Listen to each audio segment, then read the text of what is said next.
Bloomberg Audio Studios. Podcasts, radio, news.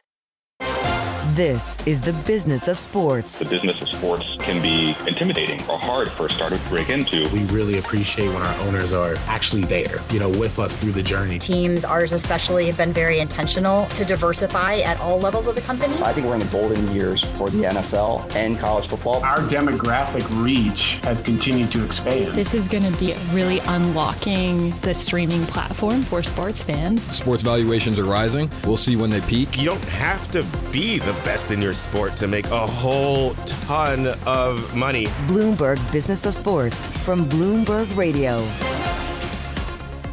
This is the Bloomberg Business of Sports, where we explore the big money issues in the world of sports. I'm Michael Barr, along with my colleagues Damian, Sassower, and Vanessa Perdomo.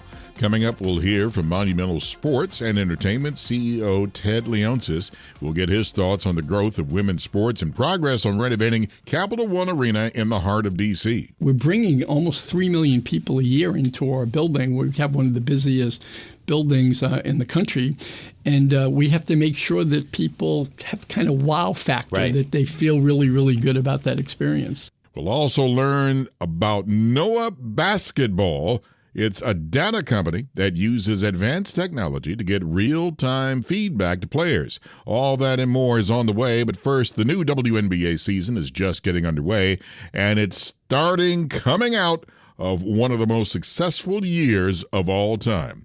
Here to talk about what's next for the WNBA and the recent rise in popularity of women's sports is Thayer Lavielle. She is the managing director of The Collective. It's part of sports marketing agency Wasserman and focused on women's sports. Thayer, welcome to the Bloomberg Business of Sports. Thanks for having me. Pleasure to be here. Well, let's start because we are just now into a very young WNBA season. Hooray. Last year was one whale of a year for the league. How can they build up on this success? I think they already are building up on this success. They have a new franchise, the Golden State Valkyries. They have Toronto Tempo coming up, shortly behind them next year. And there's a lot of great news coming out of the league. I think they could not have ended on a higher note with the championship that they had, the parade in New York. 28 years in the making. The New York Liberty are WNBA champions. Ellie the Elephant, always a fan favorite, and just so much innovation coming out of the league. The Collective worked on a study with Deloitte in bridging the gap in investing in women's sports. And it pointed out that 80% of decision makers have increased their investment in women's sports over the past 5 years. And, the Collective started in 2019. I'm curious how you've seen, those conversations change over time with brands and sponsorships. Like, how much easier was it to sell things for the Golden State Valkyries than, say, Angel City was 5 years ago?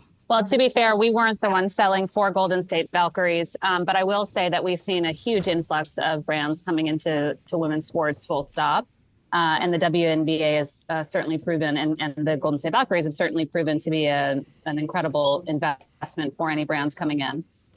What we've seen, though, is what's been interesting is not only that you've had these non-endemic brands coming into sports. So for the first time ever, you're seeing, cosmetics and beauty care products coming in, which seems like a natural, but for many years in the past, they've never, entered into the sports space. So this is an exciting time to be in women's sports. It's also a time when women's sports is really galvanizing new methods of marketing, new methods of, finding and loving up their fan bases, if you will, on the early stages. And so it's been an exciting moment to witness all of these brands and all of this new investment coming in. There's obviously still lots of room. So for all those brands out there listening, we welcome all of your investment into the leagues.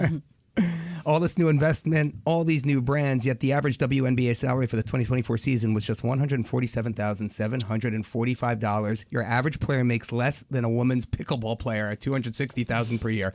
I mean, Thayer, what is up with the disconnect and what is going to change it? Well, I mean, it's still a business. And I think the WNBA has, they're in the middle of a collective bargaining year, and they have an incredible commissioner who are working hard along with the team at the WNBA to be able to, achieve more for all of the players and the teams and leagues themselves. This has been a long, steady climb for this league and for, the players coming up. I think it's still a business, and I'm not sure. I'm not an expert in the pickleball league or what their salaries are, but I trust in the leadership that we have within the existing sports space to really deliver more and more as this league continues to grow. Well, Thayer, you're right. It is a business. And so then I have to ask you this question. Why is the Connecticut Sun selling at this point? Because the business of women's basketball seems to be just at the precipice of blowing out, you know what I mean? And, with the new, media deal that's going to get struck in the next year or so, I mean, you would hope that, there'd be a lot more revenue to go around. So I'm just curious, I mean, without speaking about the Connecticut Sun specifically, because you're not close to that situation, what is it going to take here? Is it going to be striking new deals with the Amazon Primes and the Apples of the world? Is it going to be something bigger than that? I mean, what do you think is going to move the needle here for women's sports and the Women's National Basketball Association in specific? Well, I would say that the women's sports as a whole has been, has really found its footing over the last 5-6 years in terms of viewership, attendance, merchandise sales, sponsorship on the rise. All of that has been positive markers. Media rights have gone up significantly across WNBA and WSL, which in this country are, as we would call them, the more mature leagues, even though they're far, far behind their male counterparts. Which I do think needs to be continue to be pointed out, because it's not necessarily a fair comparison to say, well, you're not necessarily where men should be. There's no comparison that should be made there. The WNBA has, or the NBA has 50 years on the WNBA. So we need to look at the leagues in and of themselves and what needs to be able to help them grow as bits and parts. It's not one fell swoop is going to come in and one TV deal is going to fix all the things, or one sponsorship deal is going to fix all the things. There are many different ways that women's sports are different than men's sports, and those ways need to be articulated and also need to be invested into. It's everything from innovating around women's health, which, there are owners that are really leaning into that, like Michelle King. It's everything from investing in the fan experience and driving forward on getting people into the building, from like Claire Sy and the Liberty to the Valkyries.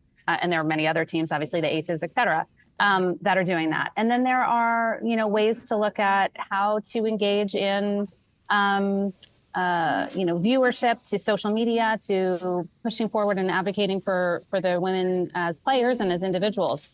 And women as players and individuals need as much support as their men counterparts, but a little bit differently, because they actually can also give birth to humans. And so they need to make sure that they're, supported to that end in a different way. And so that all of that leads to a little bit of a different lens on it, but also one that is a great opportunity for brands and companies to come in and be in a support mechanism to this, industry and these leagues.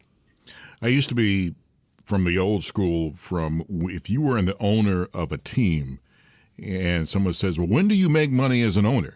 And I used to say, well, when you sell it. But now with private equity, that's kind of changed the whole landscape. How does it affect women's sports today with private equity? Well, I mean, that's such a great sign. It's fantastic that private equity is coming to the sport. I think it's a great nod to the fact that that women's sports are being seen as really viable businesses that will deliver great returns on investment. So I think that's a positive, but it is a business. And so there are differences, I believe, in investing in a women's sports team than investing in a men's team today. We did a report last year with RBC that really dove into this, particularly in the NWSL and the WNBA, and looked at specifically the types of things that these teams really need, which are, when you're investing in a women's teams, you might need to over-rotate as an owner to be looking at this more as a startup in some ways. So how can you lend more of your contacts? How can you lend more of your connections and technology? How can you look at delivering on different, facilities or different programs that may already be accepted within the men's space, but because women's sports is not as far as advanced in some ways, that these owners oftentimes in these ownership groups oftentimes can come in and be real partners in growth, which is an exciting opportunity. On that same pathway, when we're talking about, ownership and private equity, and ROI, things like that. In the study, there's an argument that brands should use different metrics for evaluating women's sports sponsorship ROI. What are those different metrics, and why do you think that these properties need to be treated differently than men's properties? I think for now, what we're looking at is, and the way that we think about this is, and not going into the details of all of the ways that we at Wasserman will value and look at, property valuations and the different elements that go into it. But, it's largely based on impressions and engagement. And what we really feel like is that in the women's game, there are other metrics that can be considered, which will help upvalue those teams to be able to give them more of a leg up and provide more backup to charge more for those sponsorship assets. And so that might be looking at things like, in the case of the team report that we did with RBC, we looked at 40 different variables that went into what made up revenue. And that was everything from, how you look at things across operations, how you look at across the market itself, how do you look at things across team performance. And once you're able to go into those 40 different variables, you're able to really analyze those in and of themselves, which then become levers that you can plus up. Obviously, we want to make sure that those are defensible. That's defensible math, but that you're able to start to plus those things up, and so that these teams can start to build on themselves without having to just rely on viewership numbers or attendance numbers, which may not be where they need to be in order to charge more. So we start to look at what are the other assets that you can start to value, and how do you do that? Thayer, you've worked with, among others, Pepsi, Microsoft, Diageo, American Express. You've seen it all. And, putting yourself in their shoes, right? I mean, you've been in their shoes before, right? What data points do you believe they haven't seen yet that makes the case for women's sports? I mean, just playing off of what, Vanessa asked you earlier, is there anything that they haven't seen that they're asking you for that can help them make more informed decisions about where to invest along the vertical? I think what we see to be unique to women's sports today is the loyalty of women's sports fans. So we are just breaking news. We're just about to come out with another report. And one of the key findings of this report is around looking at women's sports fandom. And one of these key stats is that 50% of women's sports fans first identify as women's sports fans. Before a team, before a league, before a player, before an app, before any of it. I would say truly that the women's sports fan base is one to not be messed with or undervalue in any way. In fact, I think there's more value put on that. Our thanks to Thayer Lavielle for joining us. She's the managing director of The Collective with the firm Wasserman. Up next, we turn to a company that's harnessing data to help basketball players improve their shooting. For my colleagues Damian Sassower and Vanessa Perdomo, I'm Michael Barr. You're listening to the Bloomberg Business of Sports from Bloomberg Radio around the world. This is Bloomberg Business of Sports from Bloomberg Radio. This is the Bloomberg Business of Sports, where we explore the big money issues in the world of sports. I'm Michael Barr, along with my colleagues Damian Sassower and Vanessa Perdomo. Noah Basketball is a data service provider that uses machine learning to give real-time data and feedback to basketball players. Here to talk to us about the tech and how it could help basketball players improve their shooting is Noah Basketball CEO John Carter. John, welcome to the Bloomberg Business of Sports. Thank you. Excited to be here. Well, you've got a product out there, and it's ahead of its time when you first introduced it about Noah Basketball. Tell us all about it, please. Well, that's an understatement. We started over 20 years ago, and it was an interesting run. I tell people all the time, I'm not sure people cared that much about what we were doing until around 2017. But we went around, we did barnstorm gyms basically to sell enough systems to keep the lights on, if you want to think about it that way. And the tech got better, and there was a generational change in players and coaches. If you go back to 2005, when we sold our first commercial product, there was no cloud. There wasn't, very limited as far as cell phones and smartphones and those type things. And the old school coaches weren't big fans of tech, especially when it comes to shooting. Shooting is, they generally don't like to have their players messed with, so to speak, or things like that. But fast forward 20 years, and we have 28 NBA customers, and most all of your major brands in college basketball use our tech now, and thousands of high schools. And today's generation of players, they grew up with tech in their pocket, and we've made it really easy for them. And we have the data to back up what we're doing and why it works and how it works. So explain to us a little bit about how it works, what it does for player shots, and why they finally were bought into the idea of No Basketball. Yeah, so our system basically tracks the basketball, and we collect and give feedback on 3 particular high-definition metrics that you can't see with the naked eye. The first thing is trajectory, or the arc of the shot, as most people in basketball refer to it. And we measure that as the entry angle coming into the rim. We have found through collecting 700 million basketball shots that the perfect entry angle is 45 degrees. That's where all the physics lines up in your favor. And so if you think about trajectory, that's the one of the biggest issues we see, especially at the youth and high school level, as players are all over the place on trajectory. And so what our system does when the ball gets to the rim, it'll verbally tell you, it'll say 39, 38, 52, whatever. And so the beauty of that is that players aren't really changing anything with their shot other than the release point of the basketball shot. So just think about their arm angle.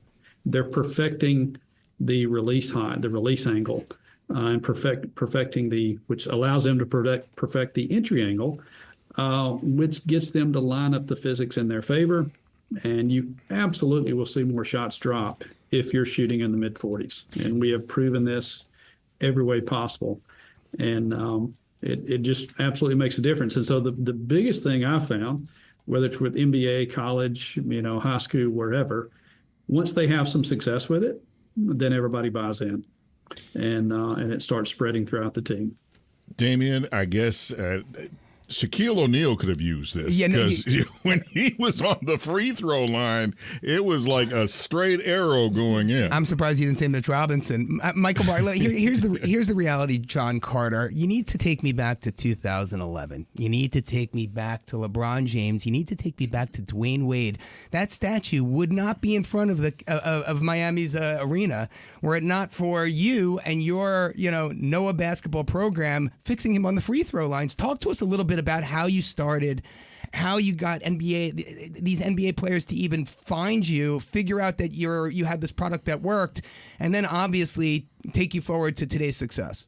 Yeah, well, obviously you read some of the D Wade stories way back when from the Heat, or you found that somewhere. But I dug that up, John. I did my homework. That's impressive, Damian.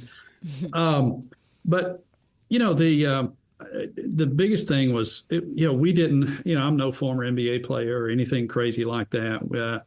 We just did it through hard work, and just building relationships. We built a relationship with this high school coach, which introduces us to this college coach. And then this college coach introduces us to this NBA assistant coach, and just worked that for a number of years to get in those doors. Those doors don't swing open easily, as you can imagine. Yeah, no. And the product, if I'm not mistaken, it's somewhere in the order of, let's say, I don't know, at the low end, $4,000 to $6,000. So yeah, I mean, it's a product, right? I mean, you got to be out there guerrilla marketing and getting in people's faces, getting in coaches' faces, players' faces. I mean, do you have a staff? How do you do that? Yeah. So today, back then in the early days, we did not have a staff. It was primarily me. Today, we have a reasonable sized staff, and, we have 6 full-time salespeople, I think it is. And we make our rounds. We do a lot of marketing that we have not done in the past. When we were just focused on college and NBA teams, we didn't do any marketing. It was all personal relationships, feet on the street, and reaching out to people, making our way into doors, doing demos, and begging coaches to bring players in so that we could demonstrate the product to the players. And and it took some time, and it was a little bit of a perfect storm. So number one, the tech got better. The product, the things that we do today compared to what we did in 2011, totally different. Okay, and that's because sensor tech has gotten better. A lot of that's been driven by driverless cars and robotics and automation and things like that. so that was a big piece of it. Also, along the way, as you guys well know, the game has become about shooting threes. The game has become about shooting.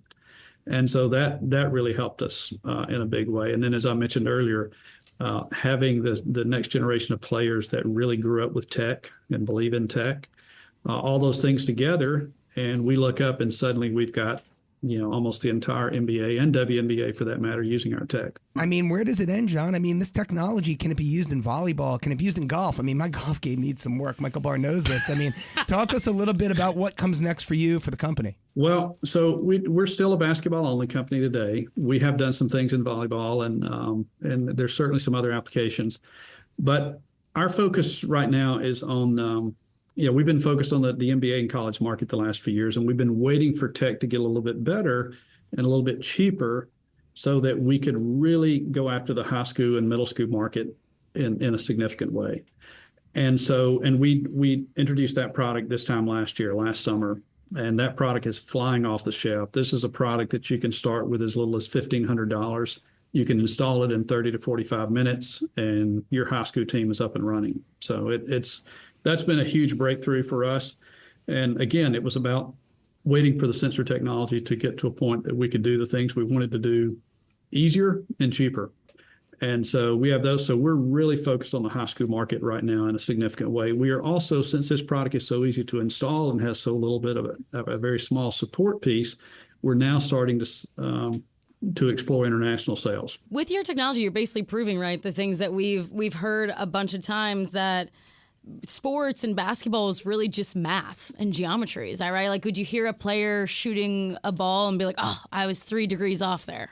There's so much math going on in an athlete's head, and they don't even know it. For example, when do I accelerate? How do I stop? They do all of those things. There's math going on at all times about taking that risk to try to get that steal. You're exactly right. Math is all around us, and I'm an engineer, so I love it. But you can scare people away if you go in and lead with, this is all about math, and people will say, well, there's the door.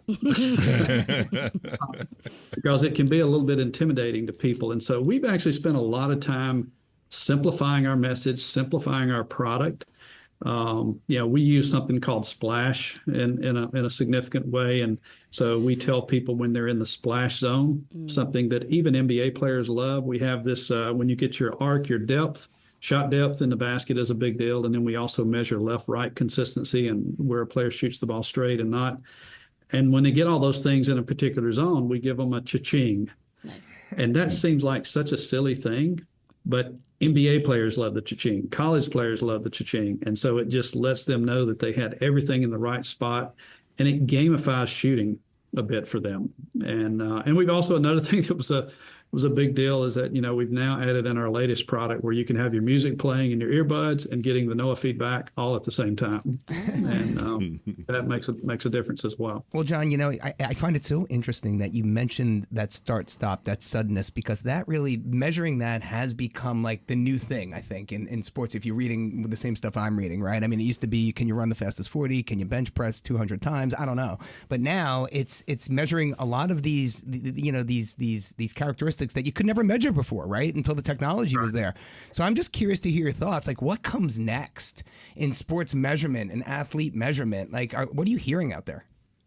Sure. Well, let me tell you what we're doing now, which is exactly going down the path you're mentioning here. So we're a shooting company. We focus on shooting. We don't focus on defense and all the other things. We focus on making more shots and winning more games, is kind of our slogan. But something just like you've all seen this with golf or baseball, where they're doing motion capture analysis to understand all the body joint angles and understanding that fully. That's an easy thing to do in baseball, as an example. You get a bunch of cameras pointed at the mound, you get a bunch of cameras pointed at home plate, and you analyze this data, you find all these things out, and you find things that are good or bad. In basketball, other than the free throw, there's no two shots that are the same. And so we have now built a fully automated motion capture system so that we can look at all the joint angles, all the inverse kinematics, all the velocities, everything throughout the shot motion. And we can collect that data. in practice gyms. We already have this installed at 2 NBA facilities, and we'll install probably another 8 or 10 this year. And so we will start understanding, everybody wants to know what's the perfect shot. We know the physics of the perfect shot now with great certainty. But even though I feel like I'm a pretty good shooting guy, none of us really know the things from a body mechanics standpoint that will kill your shot, or the things that if you do this, this, and this, you've got a much greater chance of success. You talk about golf. There's some of that type tech that's already out there where you can, turn your phone or whatever, and you can use AI to determine what you need to change from a golf swing standpoint. And we're going down a similar path from a basketball standpoint. And because of our tracking engine and all that, we can automate it where other companies can. Our thanks to Noah Basketball CEO John Carter for joining us today. Up next, we hear from Monumental Sports CEO Ted Leonsis. For my colleagues Damian, Sassower, and Vanessa Perdomo, I'm Michael Barr. You're listening to the Bloomberg Business of Sports from Bloomberg Radio around the world.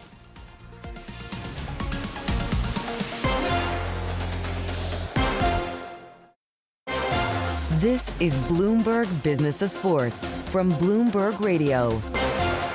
Thanks for joining us on the Bloomberg Business of Sports, where we explore the big money issues in the world of sports. I'm Michael Barr. Recently, Bloomberg Original Chief Correspondent Jason Kelly and our own Vanessa Perdomo had an opportunity to catch up with Monumental Sports and Entertainment CEO and Washington Capitals and Wizards owner Ted Leonsis. They covered a variety of topics, including progress on renovating Capital One Arena in D.C. Let's take a listen to that conversation, starting with his thoughts on the growth of women's sports as the WNBA season gets underway. All right, Ted Leonsis, great to have you here with us at Bloomberg headquarters in New York. So much going on across the sports world, but we're talking to you on the eve of the WNBA season starting, the Washington Mystics getting back after it. So much has happened in the world of women's sports and women's basketball. How do you approach this season, and what's the vibe going in? I think we started a real movement last year. It's incumbent on everyone, every part of the ecosystem, WNBA, to keep that momentum going. You should never, ever take for granted that you'll have this kind of growth in this moment. And I think everyone is very focused on being in alignment and keeping it the momentum happening. Ted, you've been an owner in the WNBA for 20 years. When you bought the team back in 2005 and it was separate from the Wizards deal, you obviously saw something then. Did you see what the potential was for it as we see it right now, or what was the potential you saw? Yeah, I was always disappointed and surprised that women's sports wasn't the growth engine. Growing up on the internet, seeing the demography of who was getting online, where the purchasing was made, is more women than men. I have a son and a daughter. I participate equally in both of their academics and sports, and it just seemed that it made sense that women's sports would be growth. And it also seemed to be the right thing to do as well for equality and for just driving more value, but then you look back and you go, thank God for Title IX. Thank God, it wasn't until the 70s we went to Georgetown. Yep. Georgetown didn't have women graduates until the 70s. So, we have to step on the gas and take advantage of this moment in time. I also think Title IX and the athleticism of the women, that was something that I always felt was underplayed. The game was played fundamentally very soundly, but below the rim. Now these women, they're great athletes. Right, yeah. And so we're finally starting to see the media reporting on the game like it's professional sports, not like it's a charitable effort or doing the right thing in the right way. Right, and you mentioned value. You paid around $5.5 million. I paid $10 million. $10 million, okay, so $10 million. So $10 million 20 years ago. Okay, 20 years ago. And now we're talking about, some of the news this week is that the Connecticut Sun are going up for sale, either minority stake or maybe a majority. The numbers being kicked around there, $200 to $250 million. Does that feel right to you from a valuation perspective? How do you see valuations going from here? Well, I look at, we have Monumental basketball. So we have the Wizards, we have a G League team, the Go-Go, we have an NBA 2K team. But Monumental basketball, where the Mystics are located, they're sharing facilities, they're sharing some of the real estate, and basketball teams in big markets are 10 to 12 times revenue. So I look at it. So that's the impetus to grow revenues. That'll also be good for the league. That'll be good for the players. So if we can be a growth company, 30 to 40% kind of growth per year. Really, really important. We've gotten better media deals. Ticket prices are going up. Once you sell out and then you have a playoff team, your renewals increase. So it's going to follow the same kind of pattern that the NBA, the NHL has done as great indoor sports. And my bet is that these teams can get to $20, $25 million in revenue on average. Right. And so if you have a 10 times multiple on it, that's how you get to $250 million. You talked a lot, Bear, about growth and then facilities and things like that. And now a few Mystic games a year being played in bigger arenas. Last year we saw a few games played at Capital One, and because of the renovations, they'll be played at different arenas this year. But because of the growth of everything you're seeing, home games are sold out, right? But the Care First Arena is only 4,000 person capacity, and that deals until 2037. So how do you grow revenue and grow business when you're stuck in that arena? Well, short term, there's nothing I can do about it. And we right-sized those buildings for what the reality of the attendance was. We were playing in a 20,000 seat building and selling 1,500 to 2,000 seats. And when you're in a big city and you're a union shop, that's what happened with MSG, why they had to move. It's very expensive to run the building and open it up. And then you lose revenues when you don't have the dates, and you can have a Bruce Springsteen concert, let's say. So our goal was always, let's try to have a 5,000-seatish arena for Monday night games against maybe an opponent that doesn't have the kind of rivalry experience, and then use the big building for playoff games, camp days, big games. And that's still the plan. Eventually, though, I can see us, we'll figure out a way to put some other programming in Care First. And when we can sell out all of the games in the big building, they would deserve to be in there. And, that's one of the benefits, I think, of our strategy of owning the venues, owning the networks. We were really the first WNBA team to have a practice facility and an arena. We use the Wizard chefs. We use nutritionists. We have the same platform. We want to build a platform. And the women really appreciated being treated the same way as an NBA player was. Separate facilities really, really matter to them. And I think, they'll excel in Care First, but it's our aspiration to have 20,000 sellouts for the women and for the men on an ongoing basis. All right, let's talk about the arena, because this is, one of the big projects going on across the country, although, now down in Washington, you're a little overshadowed by your friend Josh Harris coming in and, building this new stadium. But the arena, it was a, monumental, pun intended, deal, with Mayor Muriel Bowser. You stay at Capital One, $800 million, I believe, between the two of you sort of going into this. What's the status there? What's the timeline? Has anything changed in that regard? No, we're kind of ahead of schedule. We broke ground. There's a ton of work that's going on right now. The Caps are in the playoffs. As soon as the playoffs would end for us, hopefully in a month or so, we basically will have 1,000 people on site doing an incredible amount of work. If you came by, the Wizards locker room doesn't exist right now. Wow. It's been destroyed, and it'll be redone for the next season. The amount of suites that are being built, the new kitchens, the new bathrooms, it's going. And that was our intent. It's going to take 3 off seasons, basically, to, we have to rebuild the plane while it's flying. And we're working with Clark Construction, Gensler. They're really doing a fantastic job, and we're a little bit ahead of schedule. Why is it so important in this day and age to upgrade, the arena? Obviously, we're seeing a lot of people doing that. Obviously, private equity coming in for NFL teams to create new stadiums. But if you have your stadium, it's operating 300 plus events a year. Why does it need to be upgraded and so fancy? It's not fancy. It's the functionality to start. We need better kitchens. We need better training facilities for the athletes. And I kind of stack rank them. We need our players, our coaches, our staff to have the latest, the greatest, the best. And when you're constrained by the amount of real estate, we're going from 900,000 feet to 1,600,000 feet. We're adding a ton of space.